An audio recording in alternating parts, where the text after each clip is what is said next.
So, welcome to the Midlife Fat Loss Freedom Formula. So, the 5 tools that help you transform your progress. So, I'm Rachael Woolston. I'm the founder of Kickass Midlife Method.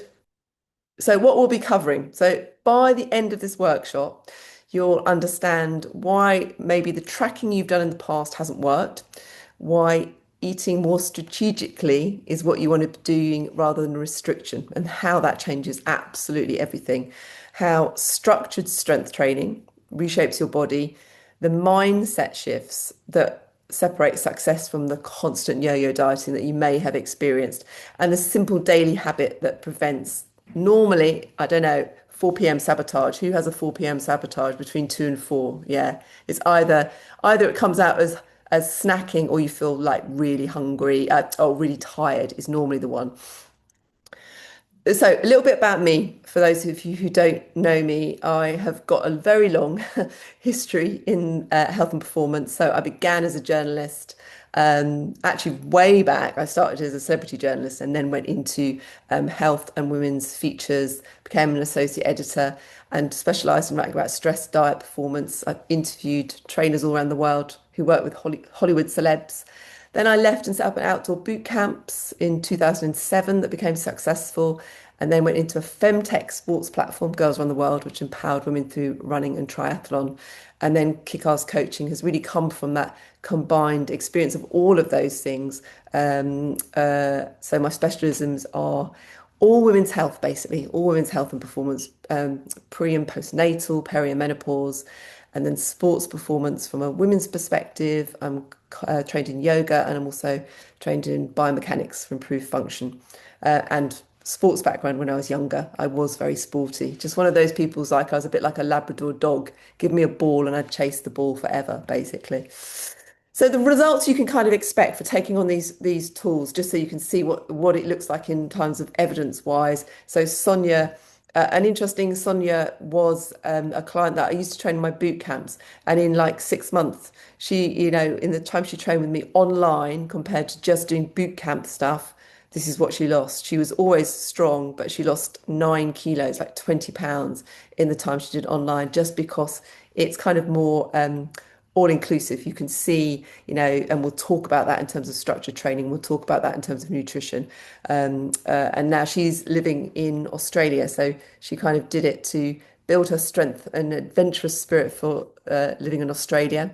Kim's a senior data manager, young child as well, perimenopausal, thought she was eating really healthily, cooking everything from fresh, exercising when nothing was changing. And then with these methods, she lost 7 pounds, but as I think you can probably see from those pictures, 7 pounds looks a hell of a lot more because of that structured strength training she's done, which changes your body composition because of that metabolic muscle that you're building.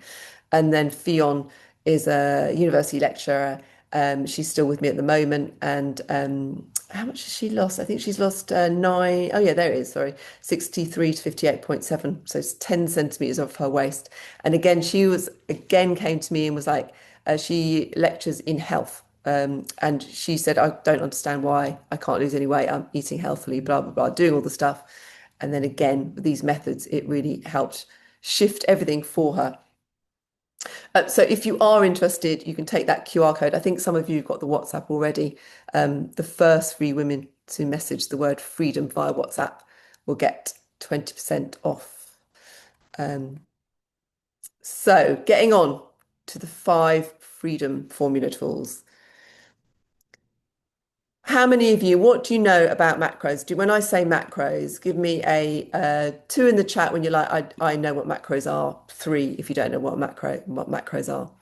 Yeah, so some of you do, most of you don't. So macronutrients are the 3 main things that should take up the food that you have: your protein, your carbohydrates, and your healthy fats. Now, well, I think most of you came to me from Instagram, so you are obviously being bombarded all the time on Instagram by protein, protein, protein. And so it can be really easy to get to start thinking actually protein's this magic thing that switches some metabolic switch and helps me to lose fat. And really, what's really important, which I teach all my clients, is to have all three macros in every single plate of food. So some people, there's a woman who's with me, Susie, who's been with me 3 years now, actually. She's gone on to performance with me as well. But we didn't do any tracking with her. All we did for like a year, and she completely changed her shape, was focused on making sure she had three macros on her plate every single meal. So not skipping any meals, breakfast, lunch, and dinner. And if you simply go from that basis of thinking, looking at your plate beforehand, taking a picture can be quite a good thing because it makes you stop, look, and then think, have I actually got? So it just gives you that little pause to think, have I got everything on my plate? And if you haven't, go back and add it. So rather than diet, all in your head, diet being all about, I've got to take things away, subtract, diminish, restrict. Actually, what you really want to be thinking about is what can you substitute and what can you add to ensure that you've got increased macro density. So you want your carbohydrates, which in our lifetime have been demonized as the enemy. You really need carbohydrates. If you don't have carbohydrates, you basically are probably feeling those effects that you can easily get confused with menopause, like tiredness, brain fog, confusion, all of that stuff often can be to do with you not having enough carbohydrates. So slow release carbohydrates, there's a difference between the types of carbohydrates you should have. So you're looking at low glycemic index, those kind of carbohydrates that release energy gradually, not things that will release it quickly. And then if you're going to then sit down and not use it, you want things that will keep you feeling full for longer and release into the bloodstream slowly, as opposed to fast release. So we're talking about things like oats and vegetables, beans, that kind of thing that have a more slow release, as opposed to whole grain rice, quinoa, as opposed to like white rice, white pasta, white potatoes. They're not bad, so I don't want you to think one's bad and one's, they have their place. But ideally, you're looking for low glycemic index. Protein. Protein is really important.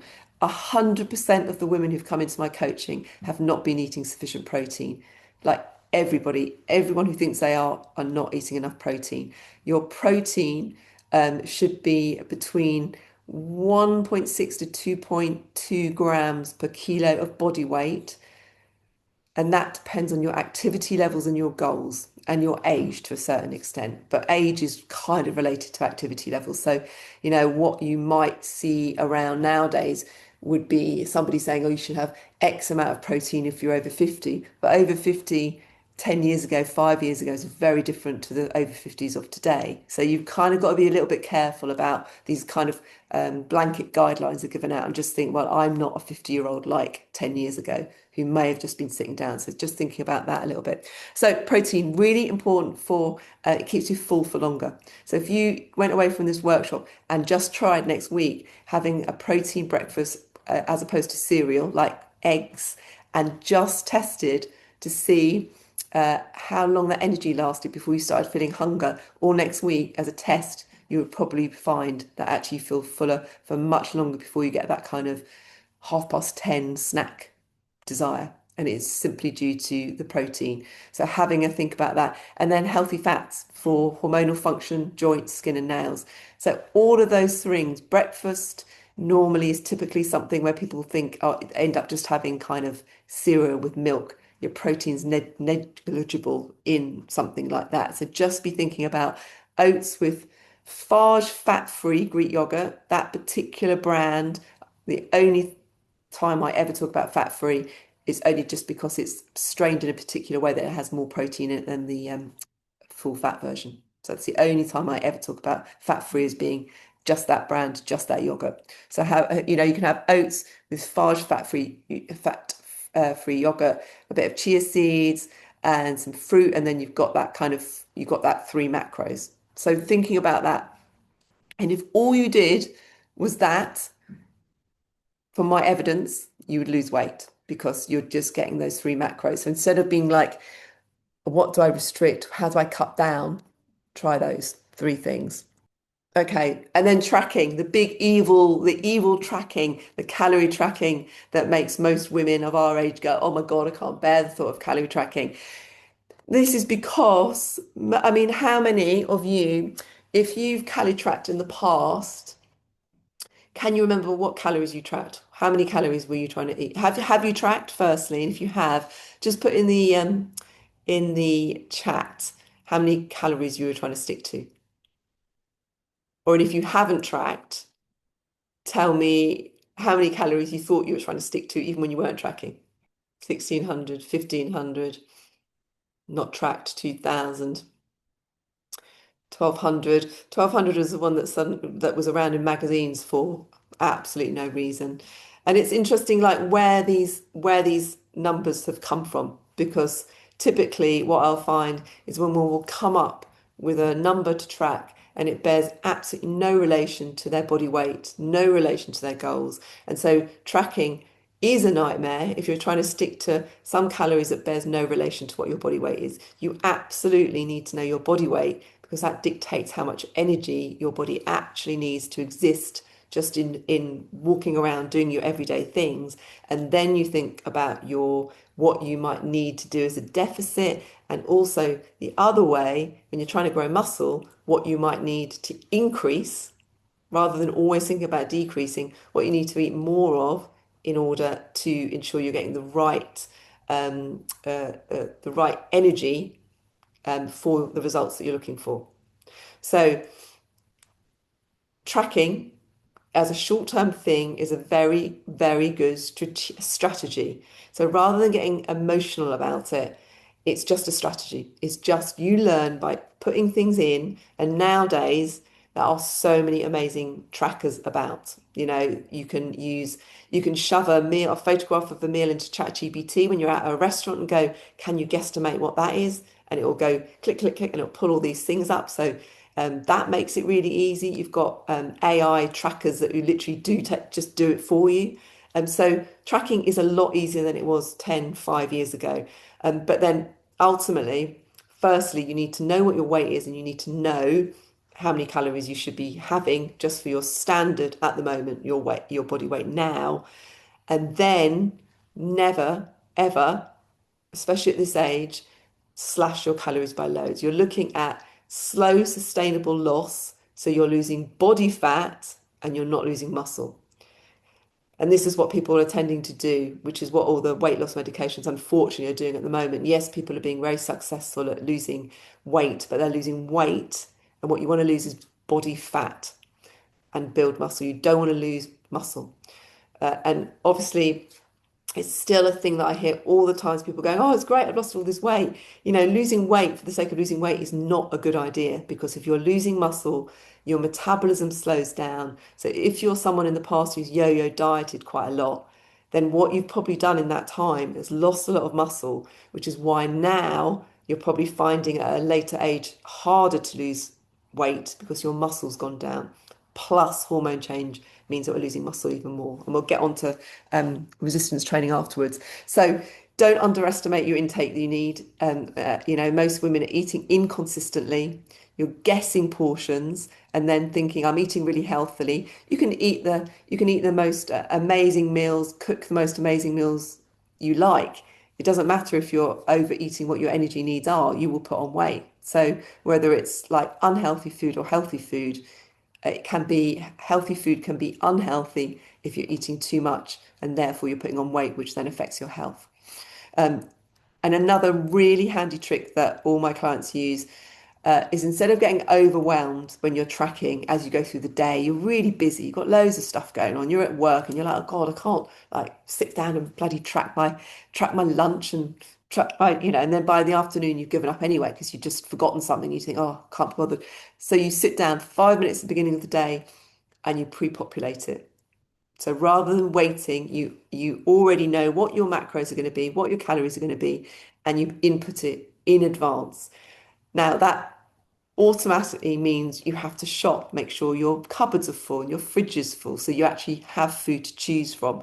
So a lot of women go wrong and have trouble losing body fat because actually they're starting from this premise of you've got no food to choose from because you haven't been shopping. So, these are basic, simple things. And then if you put in the morning, spend 5 minutes and go, well, I'm gonna have that for breakfast, that for lunch, that for dinner, and you've already gone over, then you have time to go there, well, that's not going to work. Let me just change that.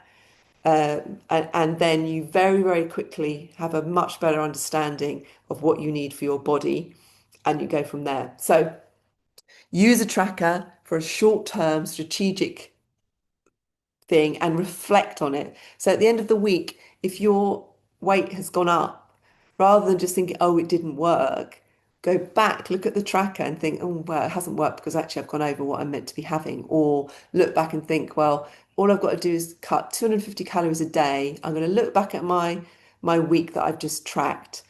I probably, actually, if I gave up that banana and had like more vegetables on my plate there, or if I just had one glass of wine instead of two, I've saved 250 calories already on that day, and it's not a big deal. You're not giving up massive things, and it's doable.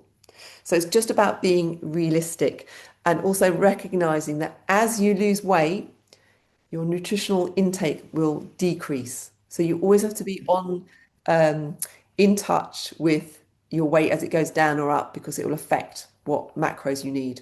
So just that has to be taken all the time.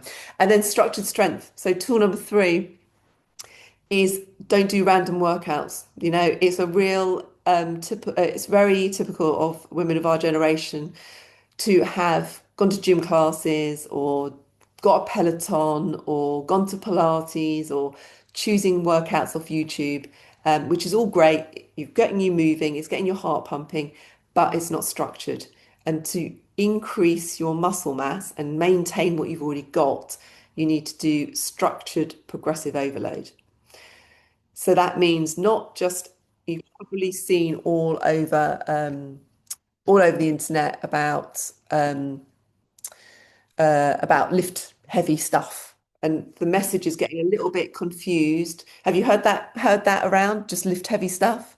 Yeah, and the message is getting really confused because then what people are thinking is like, oh, I can't do that. I can't go over, or you go out and you think, oh, I've got to just lift the heaviest thing I can. It's about lifting progressively. So you start where you are, and then every week you do the same workout for a phase of 6 to 8 weeks. So you need to do about 3 workouts a week. They don't have to be long, but you have to get into the feeling of doing the same workout so that you build your sense of empowerment from it. Because every week you track and increase the weights you lift. And that's the only way as a woman you will ever take control of your own fitness. If you constantly go to a PT or if you constantly go to a class, you are never tracking. So yes, you have that community aspect, and some of the women in my community go to classes as well for the community aspect. But if you are wanting to be able to be free to build muscle so that you can do it when you're traveling for work or wherever you might be, you need to track your weights. There's no way around it. You have to track your weights. And what is good about that eventually, when you begin, you're a bit like, oh, this is really boring. And if you keep to it and are consistent with it, it becomes quite empowering because you suddenly start to see how your lifts are increasing. And as you increase your weights, the endorphins you get from it and the serotonin come from lifting that heavier because it's a massive release of endorphins. It doesn't happen straight away. So you just have to accept that. I often get people saying, or on Instagram, they'll say, "Oh, I'm just missing the willpower," or I just, feel like I need to have my kind of, if I have that willpower, then I'll want to exercise. You must go into exercise. You might have seen this on my Instagram where I talk about it like a snakes and ladders board. You have to accept that sometimes you're going to fall down the snake and you get back up and carry on. And you just accept that you go and you do these workouts because it's in your diary, like you would do clean your teeth. You clean your teeth because you clean your teeth, the same as structured strength workouts. And then you just have to commit to the process because you will start enjoying it. But it has to be, about building the muscle. And it's so important because without muscle, it affects your insulin sensitivity, your endocrine system. It's not just about having the strength to get up out of your seat at 70, 80. And your aesthetics. Obviously, if you compare a pound of muscle to a pound of fat, muscle's denser. So it will change your shape as well. And then number four, mindset. Get this out of the way. So this was a little bit like I was saying before. Like if you wait for energy, motivation, or willpower to strike, you will never succeed at losing body fat or building muscle because it just doesn't happen like that. You just have to, and this is what I get people to do. You literally, and this comes to your meal times as well, actually. You literally, if you've got a Gmail calendar or something like that, you literally put them in your diary at the times that you say you're going to do them and you make it a non-negotiable that you go and do those things. And I'm not talking about the strength training here, the meal times as well. How many of you do that thing where you get to lunchtime and you think, I'm just going to finish this task off and then I'm going to eat my lunch. I've just finished this thing and then then like an hour down the line, you're a bit like, oh, I don't think I'm hungry anymore. I'm going to push through because that's great. I've saved some calories. And then suddenly you get home and you're starving, you snack, and then you've eaten like triple the amount because you've done the snacking and the dinner. So I really recommend everybody does this in my community. It's really hard to begin with because you at first you ignore the little notification that goes off and says eat your meal, and you ignore the notification that says go and do your workout now, and you move it down your calendar and you just give it another half an hour and it slips off, and it will be hard at first, but the more you do it and the more you're consistent to it, it's life changing. It really is. It's such a simple thing to do. And you just always have to remember that discipline has got to beat your mood. You will probably, I've been training now for what, 30 odd years. There are many times, many times, probably 90% of the time before a workout, I don't want to do the workout. There's a very small window where I think, oh, I can't wait to go to the gym or I can't wait to go and run. And it comes midway through the workout and it comes afterwards. And then the consistency of doing it means you don't want to miss it. So, if you go into with that mindset thinking, rather than waking up and think, oh, I don't really feel like it, oh, it must be that I must listen to my body because I don't feel like it. So my body's telling me I don't want to exercise. You have to work on the mindset of like, it's the discipline of turning up, like you turn up to work. I'm sure lots of us don't sometimes want to go to work. You turn up to work. It's the same for your strength workout and you'll start feeling the benefits of that. And then this is probably the easiest thing for you to put into practice. So this is probably we've probably all come to the workshop hoping for this like kind of magic little quick fix thing. And this is probably the quickest fix one. The other ones are like you're probably thinking, oh, they're really simple, they're sensible. They are, but they are really simple and they do work, but you have to implement them. The easiest one to do is this power anchor of a protein shake. So as I said right at the beginning, 2 till 4 is typically when men and women you start being it doesn't come across as hunger usually. It comes across as like, oh, I'm knackered, my head's going to hit my desk in a minute, or I'm really bored. This is so boring, this bit of work. I'm going to get up and wander around, that kind of thing. That's hunger. That's kind of like your brain's run out of fuel, your body's run out of fuel. And what tends to happen is you'll be like, oh well, I'm gonna snack now. I'll get a chocolate bar, or I'll get like X amount of rice cakes that end up being exactly the same as like a bar of chocolate anyway, or a flapjack that says it's gluten free. It's like gluten free, but it's still full of sugar. You know, protein shake is your answer.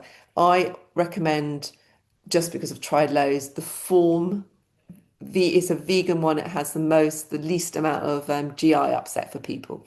And also it's 30 grams. Most protein shakes are 21 to 22. This has got 30 grams in it. So it already helps you to bump up your protein really easily. 2 to 4 is normally not a time that you want to eat. You might be at work. Protein shakes are really easy to just take a little powder.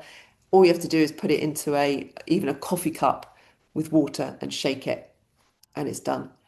You might have people who say at the beginning, oh, it tastes really sugary, which kind of makes me laugh because obviously it does take a bit sugary, but the alternative is what? You're going to have a biscuit. So you're going to say, oh, I don't like it. It's got such a sugary taste.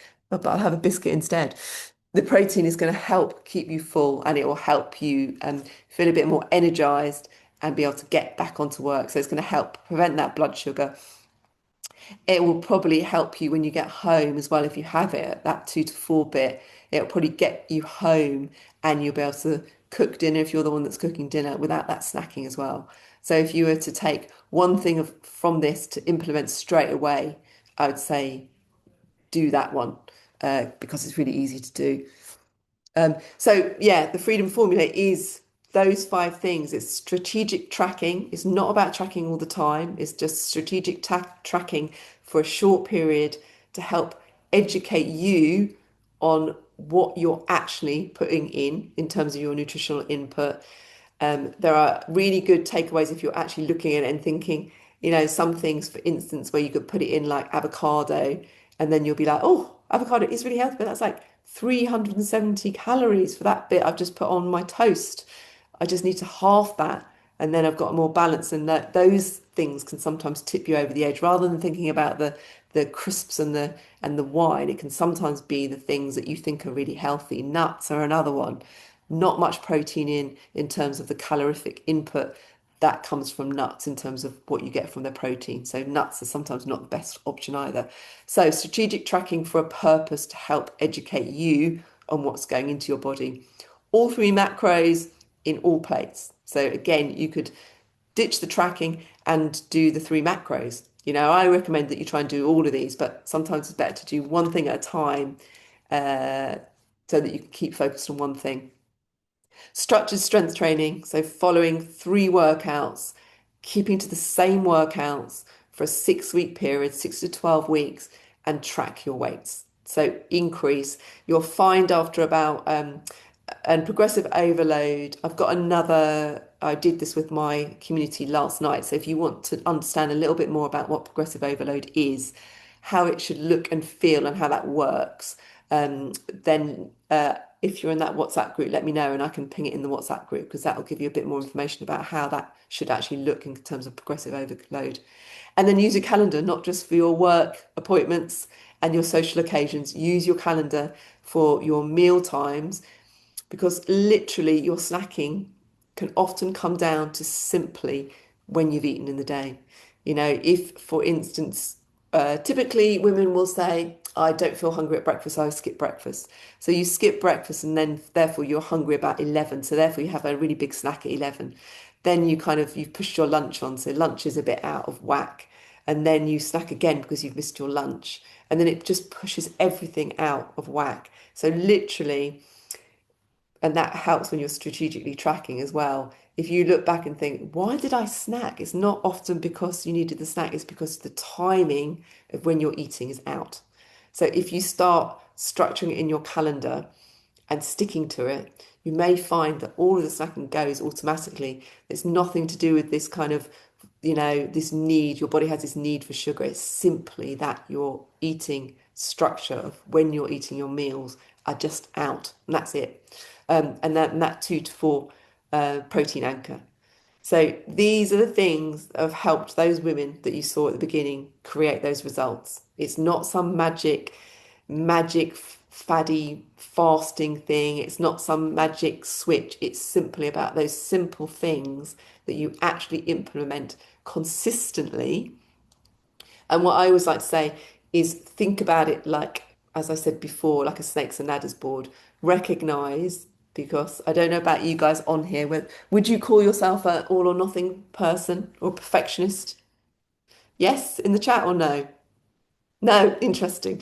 Well, I have a lot of women who are like that and who will be like, um, uh, will if for instance you don't lose weight and you're trying all these things, you'll say, "Oh, I'll give up because it's not working."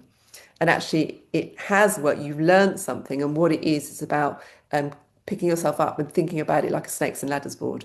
So you will hit a snake, and rather than thinking, "Oh, I've gone down the snake, I've messed it up," you just look at what you've been tracking or whatever you've been doing and think, "Why did I fall down that snake?" And then you pick yourself up and move on. So you haven't gone back to square one, you've gone back to square three and you moved on.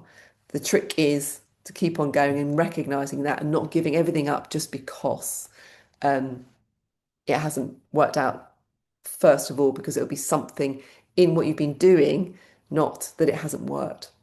Um, so yeah, so if you're interested in finding out more about the coaching, message me the word freedom and we can have a chat. It doesn't tie you into anything. But then if you do want to take it up, then you can get 20% off coaching.